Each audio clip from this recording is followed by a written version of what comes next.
Hello students, आज हम पढ़ेंगे क्लास 11 का chapter some basic concept of chemistry में स्टाइकियोमेट्री।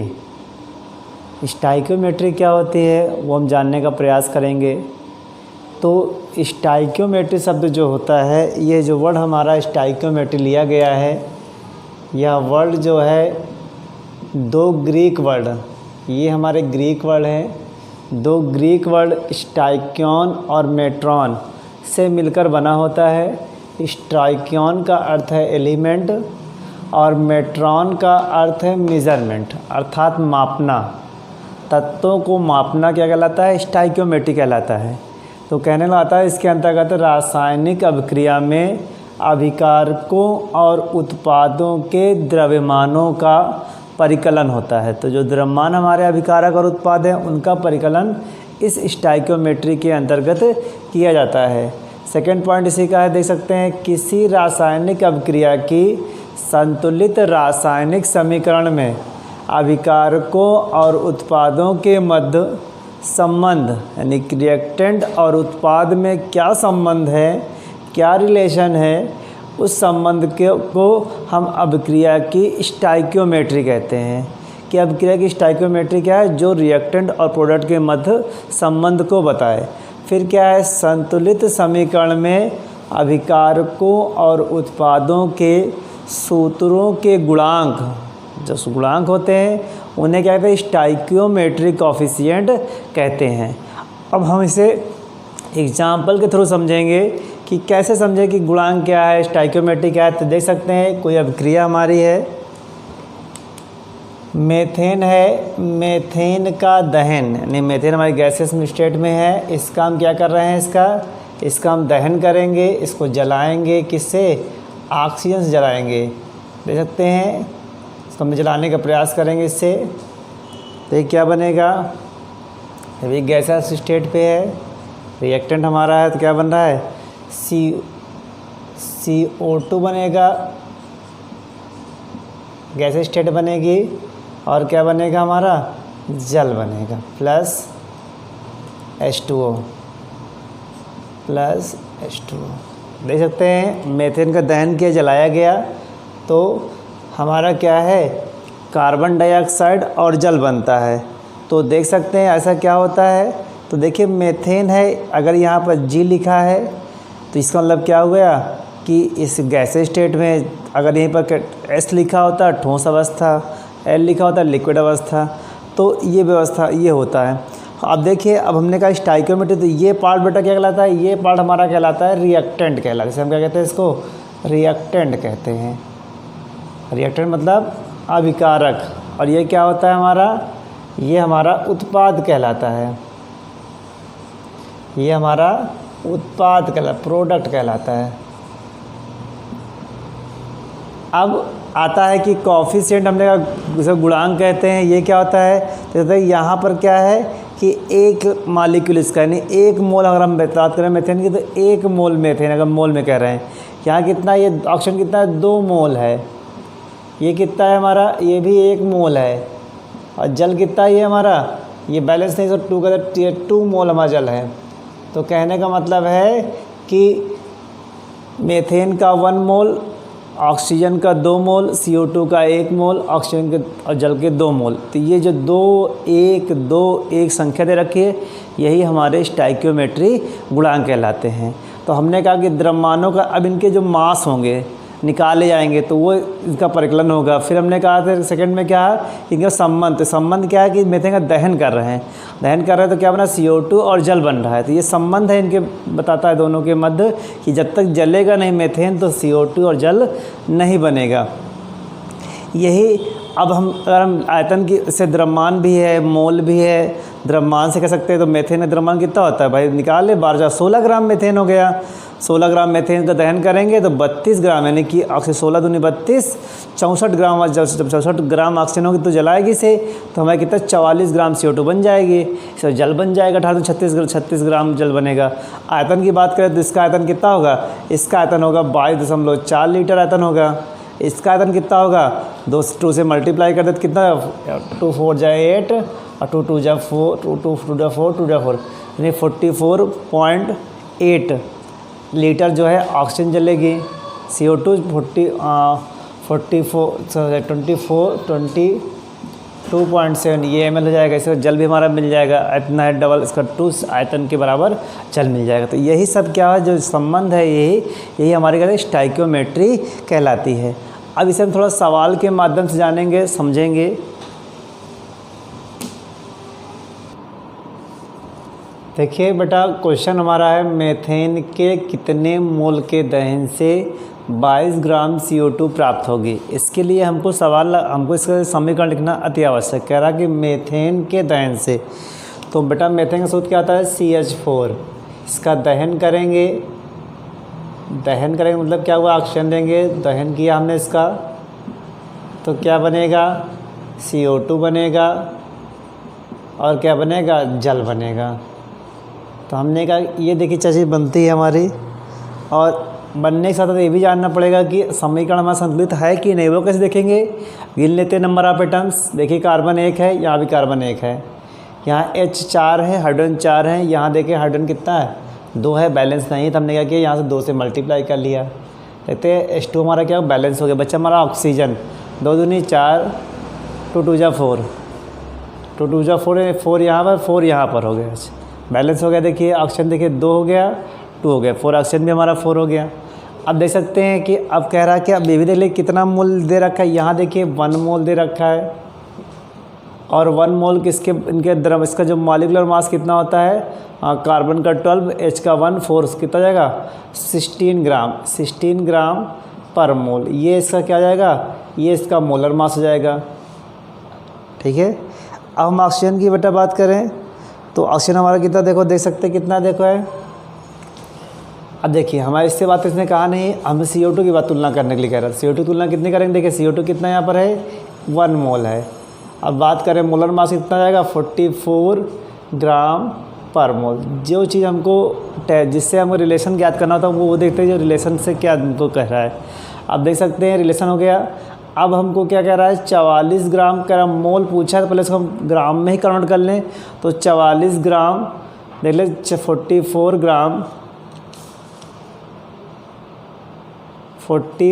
ग्राम CO2 प्राप्त होती है। CO2 प्राप्त होती है कितने ग्राम से, 44 ग्राम से। कितने ग्राम से बटा हो रही है हमें 16 ग्राम से। 16 ग्राम मीथेन हमारा आ गया, 16 ग्राम आ गया, देख सकते हैं।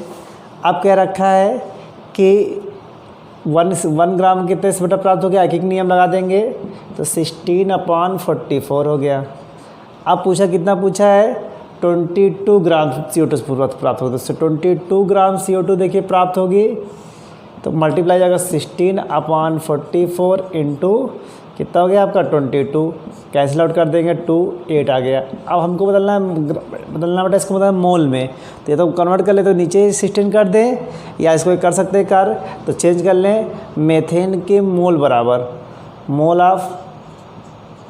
मोल मेथेन किससे निकालना है, मेथेन निकालना है तो लिख सकते हैं मेथेन के मोल कितना देखो जाएगा, इसका ग्राम इतना, इसका कितना है 8 ग्राम है 8। इसका मॉलिक्यूलर मास कितना होता है, पीछे सूत्र लिखा गया था आपको 16, तो वेट बन जाए 8 2 जा 16, तो कितना जाएगा 0.5, तो 0.5 मोल आ गया। तो कह सकते हैं कि 0.5 मोल मेथेन से 22 ग्राम CO2 प्राप्त होगी। इस प्रकार से अभिक्रिया की स्टोइकियोमेट्री कहलाती है, और इस तरह से हम जो है सॉल्व कर सकते हैं। हम देखते हैं लिमिटिंग रीजेंट, इसे सीमांत अभिकर्मक कहते हैं। तो बेटा इंग्लिश नाम से समझ में आता है लिमिटिंग रीजेंट, अर्थात लिमिट में हो, जो लिमिट में हो वही हमारा लिमिटिंग रीजेंट कहलाता है। कहने का मतलब है कि किसी अभिक्रिया में वह अभिकारक जो अभिक्रिया में बने उत्पाद की मात्रा को निर्धारित करता है। तो लिमिटिंग रीजेंट क्या होता है, यह अभिक्रिया में बने उत्पाद की मात्रा को निर्धारित करता है। और क्या आता है कि कह सकते हैं कि अभिक्रिया में उपस्थित वह अभिकारक यानी जो रिएक्टेंट कम मात्रा में हो, लोवेस्ट फॉर्म में हो, वही क्या कहलाएगा, हमारा लिमिटिंग रीजन कहलाएगा। सपोज़ एग्ज़ाम्पल घरेलू है कि अगर हम चाय बनाएं और चाय के लिए चीनी हो, चाय की पत्ती डालें, पका लें और दूध डाल दें, तो इन सब में क्या होता है हमारा, अगर हम सोचें तो दूध, भाई चीनी हमारे खूब पड़ी है, चाय की पत्ती है, दूध हमें बाहर से लाना। अगर हमारे पास दूध केवल 1 कप रखा हो, अगर हम 1 कप दूध रखा हो तो चाय कितनी बनेगी ये कौन करेगा, दूध ही करेगा। कि अगर हम 1 कप दूध डाल दें तो 1 ही लोग के लिए चाय बनेगी, तो दूध जितना डालेंगे चाय उतनी बनेगी। तो पूरे में क्या होगा, दूध हमारा क्या करेगा, लिमिटिंग रीजन का कार्य करेगा। तो इसे हम इसके हम सूत्र से भी जानना चाहेंगे, निकालने की कोशिश करेंगे कि जिसके लिए इसके लिए क्या हो, n अपान स्टाइकियोमेट्रिक कॉफिशिएंट, ये वैल्यू क्या हो, इस जिस रिएक्टेंट की number of moles upon stoichiometric coefficient lowest हो, क्या हो, जिस चीज़ क्या हो, लोवेस्ट हो वही क्या कहलाएगा, हमारा लिमिटिंग रीजन कहलाएगा। तो हम इसे क्या होगा, एक सम्स के माध्यम से, एक सवाल के माध्यम से जानने का प्रयास करेंगे।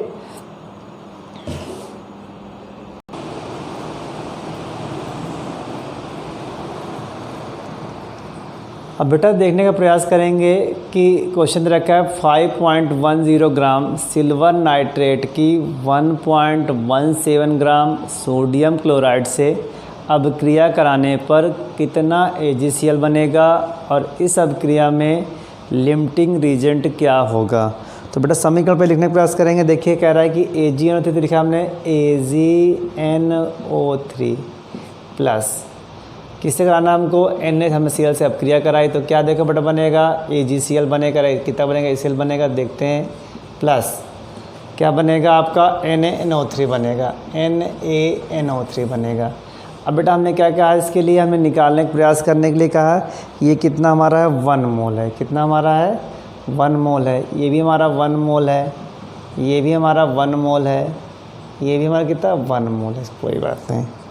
अब देखते हैं क्या, देखते हैं मात्रा का, इसका है 170 ग्राम पर मोल, इसका सिल्वर का नाइट्रेट को निकाल लिया, इतना इसका मोलर मास है, ये क्या इसका है, मोलर मास है, मोलर मास सभी का देख लिया हमने।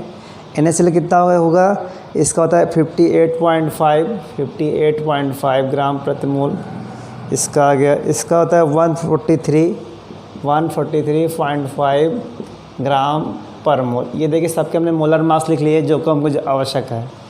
अब देखते हैं कि हमने कहा कि पहले हम क्या निकालें, LR निकाल लें। LR के लिए बेटा क्या है कि पहले हम इसका निकाल लें, N निकाल लें, कोफिशिएंट 1 है तो हमने निकाला, इस पहले निकाला मोल निकाला, NaGNO3 का मोल निकाला। सूत्र क्या बेटा, ग्राम, इसका क्या होता है, gram weight upon molar mass. तो ग्राम वेट कितना है इसका 5.10, तो 5.10 अपॉन क्या 170, इसको हमने सॉल्व किया, कितना बेटा इसके लिए देखो आया, ये आया आपका 0.03 मोल आ जाएगा। हम इसी का किसका निकाल लें, NaCl निकाल लें, तो देखिए सर क्या देखो हो जाएगा, NaCl बेटा निकाला हमने प्रयास किया, इसके लिए क्या होगा 1.17 ग्राम दे रखा है बटे 58.5, इसको हमने सॉल्व किया, इसके लिए कितना आया, ये 0.02 मोल आया, 0.02 मोल आया। अब देखिए हमने कहा कि हम दोनों का क्या निकाल लें, सूत्र बताया था आपको N अपान स्टाइकियोमेट्रिक कॉफिशिएंट, देखिए ये निकाला हमने AgNO3 का, तो देख सकते हैं कितना 5, इसका कितना 0.03 अपॉन कॉफिशिएंट कितना इसका, संख्या इसकी 1 है, यहाँ 1 हो गया, कितना आ गया 0.03 हो गया। अब फिर N अपॉन स्टाइकियोमेट्रिक कॉफिशिएंट किसका, NaCl का निकाल लिया हमने, ये कितना देखिए होगा 0.02 अपॉन 1, तो 0.02 हो गया। इसका मतलब कि देखिए वैल्यू किसकी कम आ रही है, N अपॉन स्टाइकियोमेट्रिक कॉफिशिएंट किसका बेटा है, NaCl कितना सबसे कम है, इस क्या हो गया लोवेस्ट। जब ये लोवेस्ट हो गया इसका मतलब क्या हो गया, यही हमारा क्या हो जाएगा LR हो जाएगा। देख सकते हैं जो हमने पहले कहा जो अभिकारक में कम मात्रा में होगा वही हमारा क्या होगा, लिमिटिंग एजेंट होगा। अब हमने कहा कि यही क्या करेगा, कितना AgCl बनेगा ये डिसाइड करेगा। तो अगर हमने मोल की बात करें तो मोल के लिए क्या कर सकते हैं कि अब पूछा गया कितने मोल बनेगा, AgCl बनेगा, तो बेटा देखो 0.02 मोल NaCl भाई क्या होता है 1 मोल NaCl बराबर क्या है 1 मोल AgCl। तो 0.02 मोल NaCl इक्वल टू क्या देखो जाएगा, बराबर हो जाएगा 0.02 मोल AgCl। तो अब ये AgCl क्या हो गया, मोल निकल आया। अब इसको ग्राम में वेट करना हो तो ग्राम बदलना हो तो 0.02 से क्या मल्टीप्लाई कर दे 143.5 का मल्टीप्लाई तो ग्राम में निकल आएगा। तो हम इसकी मात्रा ग्राम में निकालना हो तो 143.5 ग्राम का मल्टीप्लाई करना पड़ेगा, तो हमारा ग्राम में AgCl की मात्रा निकल आएगी। इस प्रकार से जो पदार्थ कम मात्रा में वही क्या करेगा, ये NaCl बता रहा है कि AgCl कितना बनेगा, इतना AgCl बनेगा। ठीक है, तो इस प्रकार से हम क्या होता है लिमिटिंग। अब हम इसके लिए एक सवाल और देखेंगे, प्रयास करेंगे। शायद आपको नीचे लाइन ना दिख रही हो बोर्ड पे, तो हम थोड़ा ऊपर लिखने का प्रयास करेंगे, कहीं देखने करेंगे प्रयास करेंगे। तो हम साइड में लिख रहे हैं, देख सकते हैं, या हम ऊपर लिख दे रहे हैं आपके लिए। तो हमने कहा कि 1 mole NaCl equal to 1 mole AgCl है, तो 0.02 मोल NaCl बराबर क्या आपका देखो हो जाएगा, बराबर आपका हो जाएगा 0.02 मोल AgCl। तो AgCl 0.2 मोल मिल जाएगा। हमने कहा इसको अगर बदलना हो ग्राम में तो भाई मोल है, तो हमने पहले से आपको बताया कि भाई सूत्र हमारा क्या होता है, N इक्वल टू होता है, N बराबर होता है W/M। तो W इक्वल टू क्या हो जाएगा, M इंटू N हो जाएगा। तो 0.02 इंटू 143.5 ग्राम। अब इसका आप मल्टीप्लाई कर लीजिए, जो आपका आंसर होगा वही आपका ग्राम में AgCl की मात्रा आ जाएगी। इसके लिए हम एक सवाल और निकालें, देखेंगे अभी। अब देखिए बेटा क्वेश्चन और है, 1 ग्राम हाइड्रोजन 1 ग्राम क्लोरीन से अभिक्रिया करती है, तो अभिक्रिया में लिमिटिंग रिएजेंट क्या होगा। तो हम उसके समीकरण फिर लिखेंगे, देखते हैं। कहा कि हाइड्रोजन प्राप्त हो रही है, किससे क्रिया कर रही है, यह क्लोरीन से क्रिया कर रही है। कितना बेटा बना रही है, ये बना रही है 2HCl बनेगा। ठीक देख सकते हैं HCl बनेगा। अब क्या हुआ, अब ये रिएक्टेंट है, इसी में कोई चाहे ये होगा लिमिटिंग रिएजेंट, चाहे ये आपका लिमिटिंग रिएजेंट हो। उसके लिए हमने पहले आपसे कहा कि हमको N/, ये निकालना है, N/, स्टाइकियोमेट्री निकालना है। और ये जिसके लिए लोवेस्ट होगा वही हमारा क्या होगा, लिमिटिंग रिएजेंट होगा। ठीक है बच्चों, अब निकालने के लिए प्रयास करेंगे। पहले हम इसके लिए निकाल लें, तो इसके लिए क्या देखोगा, पहले NH2 निकाल लें। NH2 कितना देखो आपका होगा भाई, इसका कितना ग्राम, 1 ग्राम दे रखा, तो 1/, इसका मोलर मास कितना हो जाएगा, 2 हो जाएगा। तो कितना देखोगे, 1/2 आ गया। अब देखिए, अब इसका हम N/, स्टाइकियोमेट्री निकाल लें। इसका क्या निकाल लें, N जो है H2 निकाल लें। तो 1/2/1, क्योंकि यहाँ 1 छिपा होता है, तो इक्वल टू कितना हो गया, 1/2 हो गया। अब देखिए हम Cl का निकाल लें। अब देखिए Cl2 के लिए क्या देखिए बेटा होगा, NCl2 क्या होगा भाई, 1 ग्राम हो गया, 1/, भाई Cl का होता है 35.5, तो कितना हो गया, 71 हो जाएगा। तो हमारा N/, स्टाइकियोमेट्री कितना, NS जो है Cl2 कितना हो जाएगा, ये आपको हो जाएगा 1/71/1, तो कितना 1/71 हो गया। तो आप देख सकते हैं Cl2 कितना सबसे लोएस्ट मात्रा पे है, तो N/, stoichiometry Cl2 is lowest, then Cl2 is limiting reagent. Cl2 क्या होगा हमारा, लिमिटिंग रिएजेंट। तो बेटा इस प्रकार आप सवालों को देखें, प्रैक्टिस करें, और लेसन आपका एंड है, ख़त्म है। इसके बाद आप खूब तैयारी करें, अच्छे से पढ़ें, क्योंकि महत्वपूर्ण चैप्टर है। इससे क्वेश्चन पुट अप होता है, कंपटीशन में भी आता है। और इसको बार बार लगाएं, पढ़ें, बार बार लगाएं। जितना मेमोराइज़ करेंगे उतना अच्छे से आएगा। और हम जल्दी सेकेंड लेसन लेके आएंगे, परमाणु संरचना, एटॉमिक स्ट्रक्चर। Thank you.